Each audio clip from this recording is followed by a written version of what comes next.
Bendiciones hermanos, y en esta ocasión estaremos hablando con relación al canto a la persona y obra de Cristo, en la cual se encuentra en la carta del apóstol Pablo a los Colosenses en el capítulo 1, versículos 15 al 23. Es por eso que podemos señalar que el pensamiento central indica que Cristo es coeterno, coexistente y consustancial con Dios, el Padre, agente de toda la creación y ejecutor del plan redentor. Y es por eso que el texto de oro que sostiene estos aspectos indica: y Él es antes de todas las cosas y todas las cosas en Él subsisten. Colosenses capítulo 1 versículo 17. Hay una serie de aspectos importantes a través de este análisis, y es cómo valorar la inmensa obra que realizó Cristo por nosotros a reconciliarnos con el Padre Celestial, como también entender el aspecto de la naturaleza divina y eterna de nuestro Señor Jesucristo y anhelar poseer las características espirituales de ser santos, sin manchas, irreprensibles delante del Señor. Luego de haber señalado estos objetivos importantes, podemos hacer lectura desde el versículo 15 hasta el versículo 23, la cual inicia de la siguiente manera, diciendo: Él es imagen del Dios invisible, el primogénito de toda creación, porque en Él fueron creadas todas las cosas, las que hay en los cielos, en la tierra, visibles e invisibles, sean tronos, sean dominios, sean principados, sean potestades. Todo fue creado por medio de Él y para Él. Y Él antes de todas las cosas, y todas las cosas en Él subsisten. Y Él es la cabeza del cuerpo, que es la iglesia, el que es el principio, el primogénito de entre los muertos, para que en todo tenga preeminencia, por cuanto agradó al Padre que en Él habitase toda plenitud. Y es por eso, y Él es antes de todas las cosas, y todas las cosas en Él subsisten. Por medio de Él reconciliar consigo todas las cosas, así las cosas están en la tierra como las que están en los cielos, haciendo la paz mediante la sangre de su cruz. Y vosotros también, que eras en otro tiempo extraños y enemigos en vuestra mente, haciendo malas obras, ahora os ha reconciliado en su cuerpo de carne por medio de la muerte, para presentarnos santos y sin mancha e irreprensibles delante de Él. Si en verdad permanecéis fundamentados y firmes en la fe, y si moveros de la esperanza del Evangelio que habéis oído, el cual se predica en toda la creación que está debajo del cielo, del cual yo, Pablo, fui hecho ministro. Es interesante porque la verdadera naturaleza, mejor dicho, naturaleza y el carácter de Dios han sido fielmente revelados en la persona de Cristo. En Él se hace visible el Dios invisible. Y es por eso que vamos a ver cómo Cristo y su relación con el Padre en la creación, como también vamos a ver a Cristo y su obra en la parte redentora, como también a Cristo en la iglesia.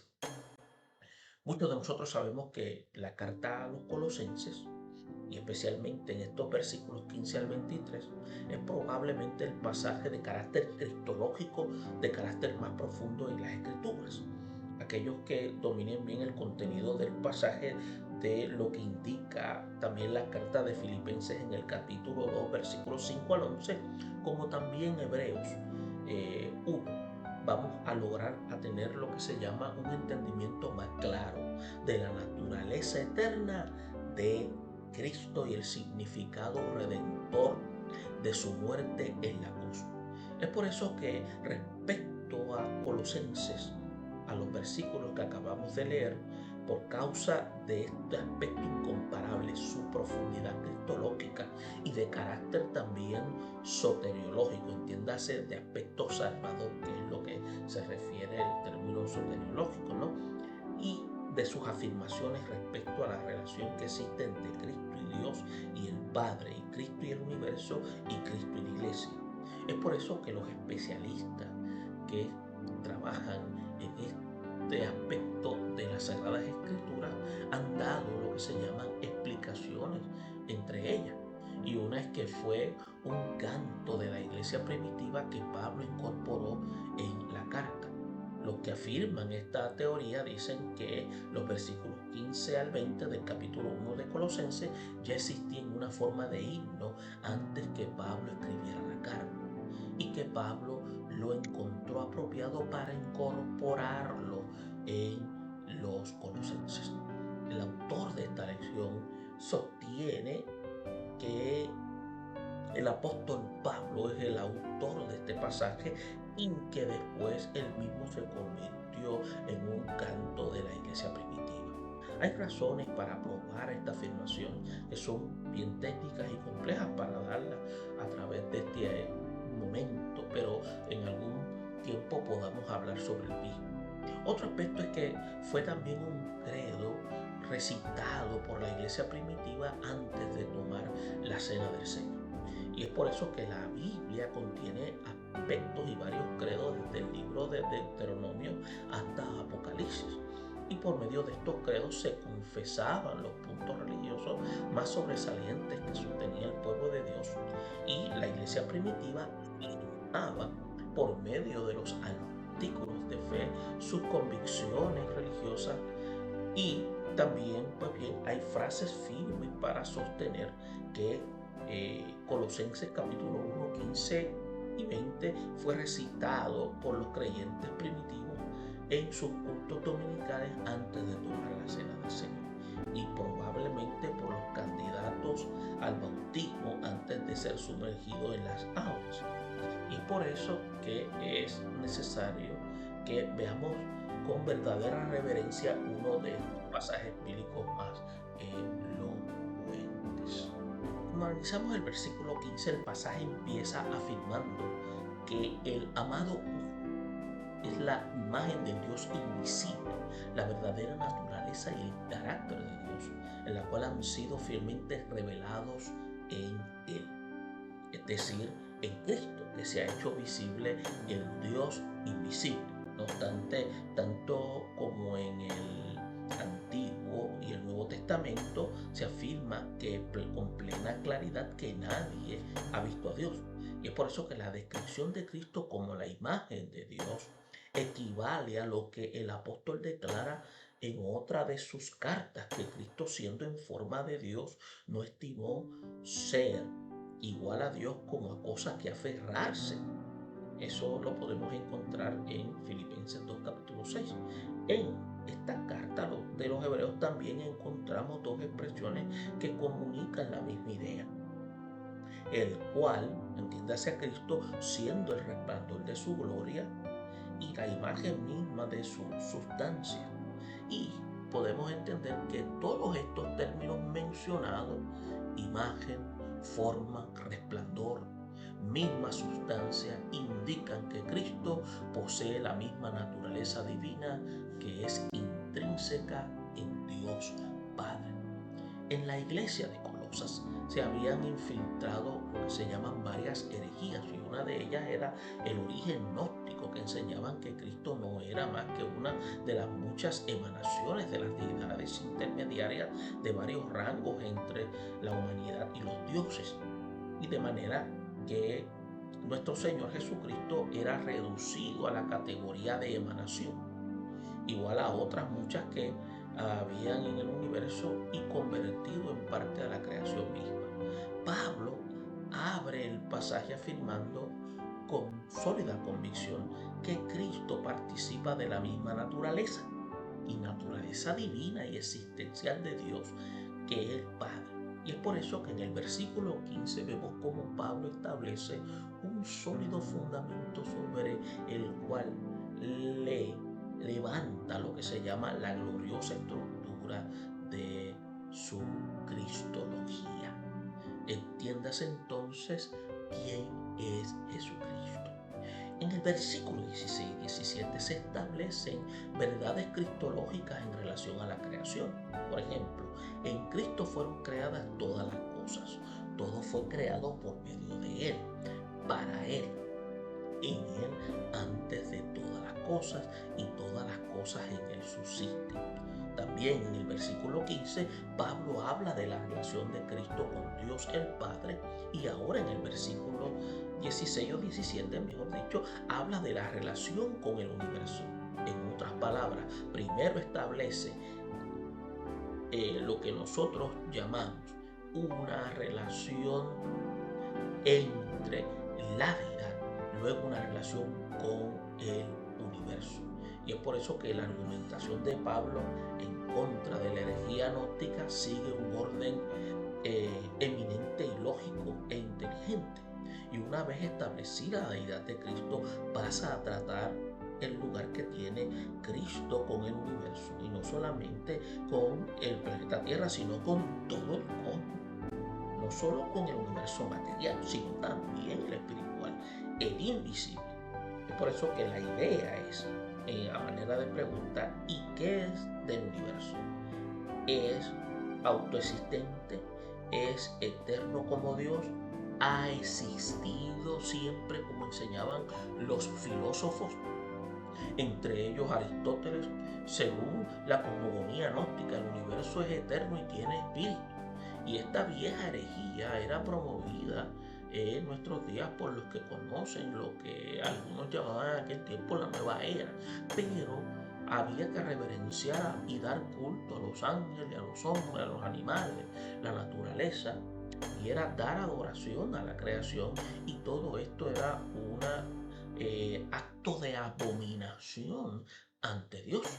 Es por eso que podemos notar cómo en Romanos 1:25 se hace mención sobre esto. En Colosenses, versículos 16 y 17, no es el único pasaje que habla de Cristo como el agente divino en la creación del universo.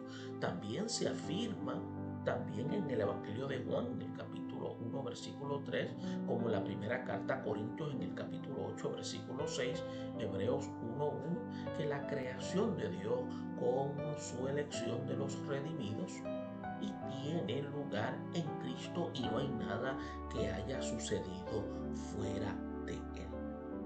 En los versículos 18 y 20 vemos entonces algo interesante. En el 18, con la mención de Cristo como la cabeza de la iglesia. Por eso que el himno pasa de su perspectiva cosmológica a la soteriológica, entiéndase la parte salvífica, la parte redentora, y pasa luego a la parte eclesiológica, a la relación con Cristo y la iglesia. Y el aspecto que se mantiene hasta el final del pasaje, que tiene lo que se llama un significado de trascendencia de carácter profundo. En primer lugar, Pablo habla de la iglesia como un cuerpo. Es por eso que en los escritos paulinos la palabra cuerpo se usa como algunas 99 veces. En algunos pasajes Pablo se refiere a la iglesia como un cuerpo, y en otros como el cuerpo de Cristo. Y tenemos que ver que la expresión cuerpo de Cristo denota lo que se llama una relación orgánica por medio de la cual Cristo ejerce control sobre su pueblo, de la misma manera como en el sentido natural la cabeza dirige el cuerpo. En la cabeza está el cerebro, y desde el cuerpo recibe todas las direcciones de subsistencia y acción. Por lo tanto, viene siendo la cabeza la unidad central, y hay una profundidad en la figura de Cristo como cabeza del cuerpo, y es la íntima relación que hace de la cabeza y el cuerpo en una sola entidad. Es por eso que cuando el Señor se le apareció a Pablo, cuando en aquel entonces se llamaba Saulo, mientras perseguía a la iglesia, le dijo Dios: ¿por qué me persigues? ¿Y por qué el Señor no le dijo: ¿por qué persigues a mi iglesia? Algunos eruditos ven esta figura como la idea de meditación, y esto es que la iglesia es el instrumento de Cristo para llevar a cabo sus planes redentores en el mundo.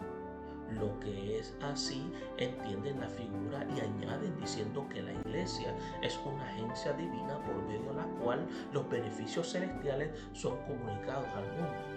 Otros consideran que la figura simplemente describe a los creyentes como una entidad orgánica, así como los creyentes son el rebaño de Cristo y Él es Señor, su pastor, que sustenta la iglesia, que es el cuerpo en la cual recibe la vida.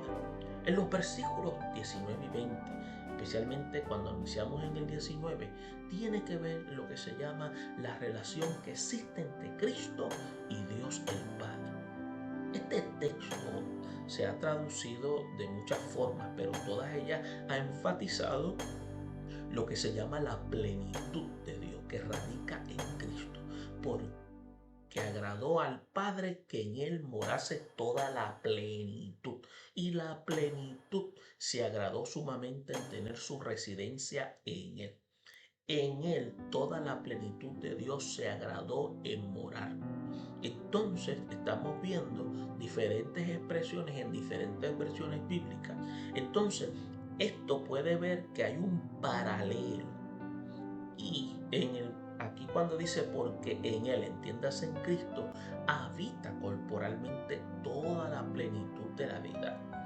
Algunos especialistas creen que la plenitud de la deidad se agradó radicar en Cristo en el momento de su encarnación, y otros más dicen que fue en el momento de su bautismo en agua, y otros también en su exaltación triunfante al ascender a los cielos después de haber llevado a cabo el plan de redención. Pero ninguna de estas cosas es lo que Pablo está diciendo.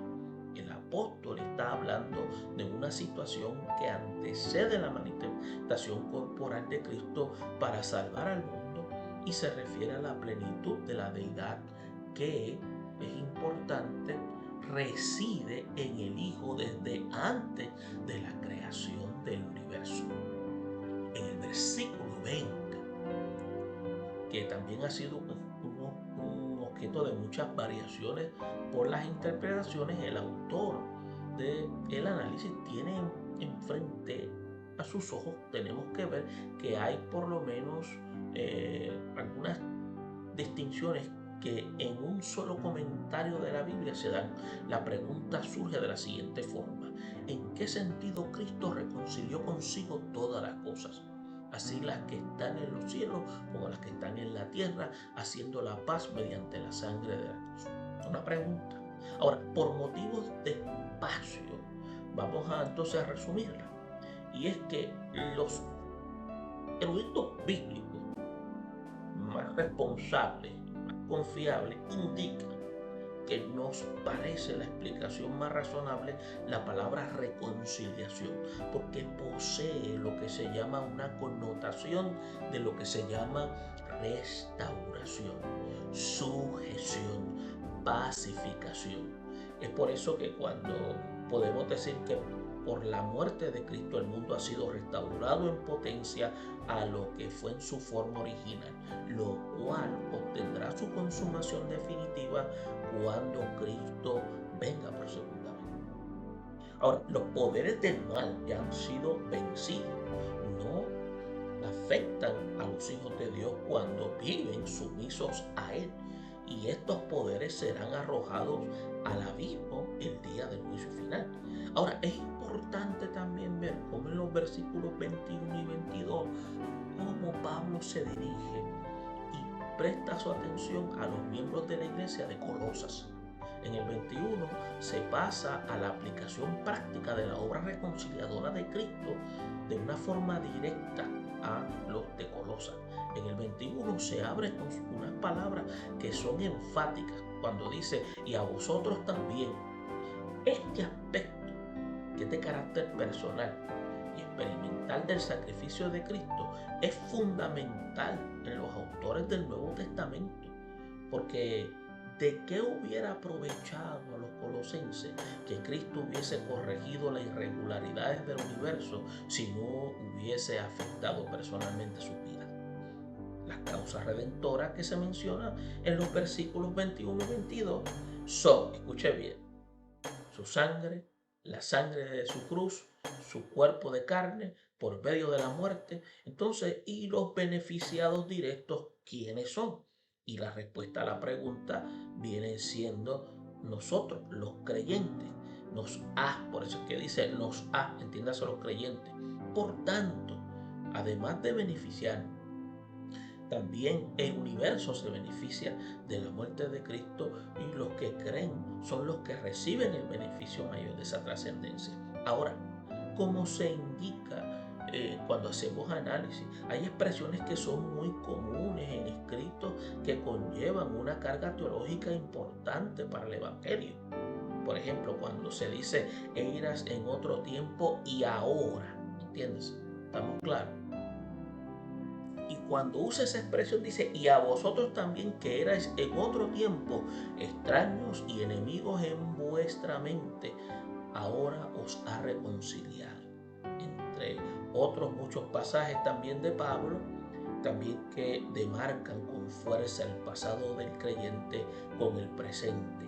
Y también tenemos que ver lo que Dios hace en la vida del individuo una vez la obra redentora es manifiesta. Podemos decir entonces que Dios permita todo creyente establezca con su conducta lo que se llama una línea definida de lo que antes fue y lo que ahora somos en Cristo Jesús.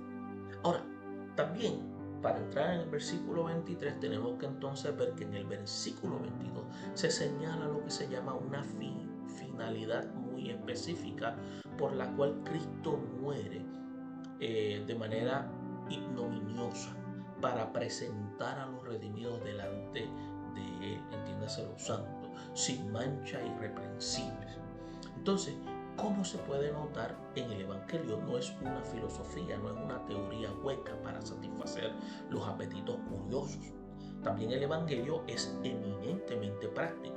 La teología bíblica también tenemos que entender que se caracteriza por sus consecuencias objetivas. En el versículo 22 tiene su paralelo con lo que dice Efesios capítulo 5 versículos 25 y 27, cuando dice Cristo amó a la iglesia y se entregó a sí mismo por ella para santificarla, habiéndola purificado en el lavamiento del agua por la palabra, a fin de presentársela a sí mismo, una iglesia gloriosa que no tuviese mancha ni arruga, ninguna cosa semejante, sino que fuese santa y sin mancha.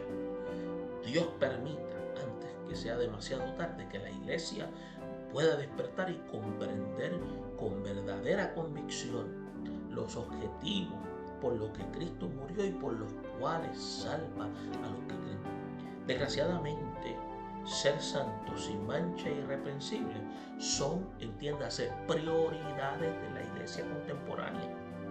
Y por eso que tenemos que hacernos la siguiente pregunta. ¿Coincide lo que hemos mencionado, entiéndase los objetivos, con la vida del creyente contemporáneo?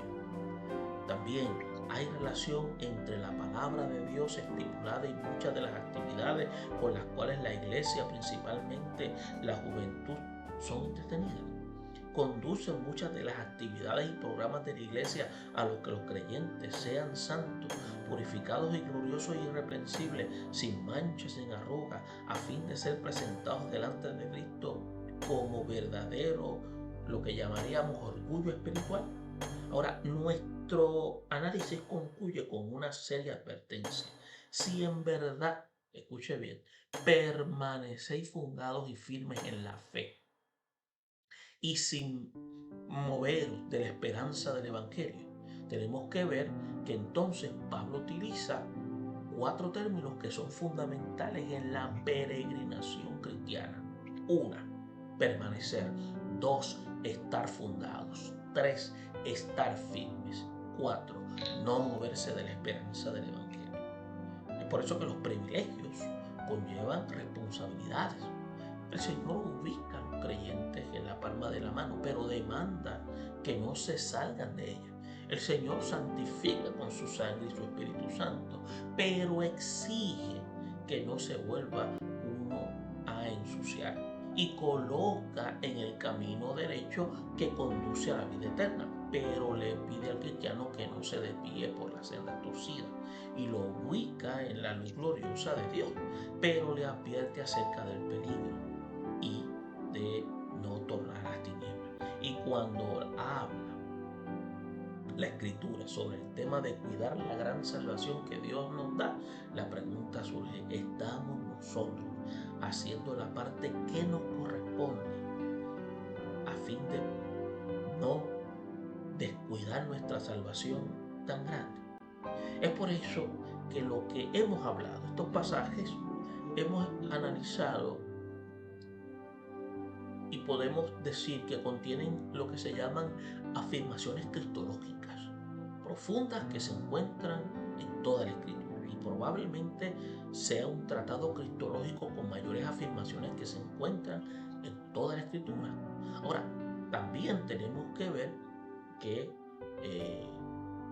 los especialistas bíblicos ya han afirmado en su gran mayoría, por, entiéndase, razones de carácter lingüístico y estilística que solamente detectan lo que manejan con gran propiedad, lo que se llaman los idiomas bíblicos, que estos versículos leídos, el 15 y 20, capítulo 1 de Colosenses, fue un himno que entonaba la iglesia primitiva. Y es por eso que sostienen que este canto es un canto prepaulino y que lo hizo el apóstol para tomarlo como un elemento de introducción e incorporarlo dentro de la carta, porque le servía para combatir las herejías que habían introducido en la iglesia de Colosa, como también en las de Heriápolis y la Odisea. Pero de haber sido así, la pregunta es: ¿quién fue su autor? Si Pablo tuvo que valerse del glorioso escrito cristiano que circulaba en las iglesias en sus días, ¿quiénes fueron los autores de ellos? ¿Por qué no dejaron escritos como las cartas que no tenemos en el Nuevo Testamento? Y tenemos que ver también que la profundidad cristológica del pasaje que acabamos de analizar, algunos sostienen que era recitado en cada culto antes de tomarse la cena del Señor y probablemente por los candidatos al bautismo antes de ser sumergido a las aguas, al igual que otros pasajes en la Escritura.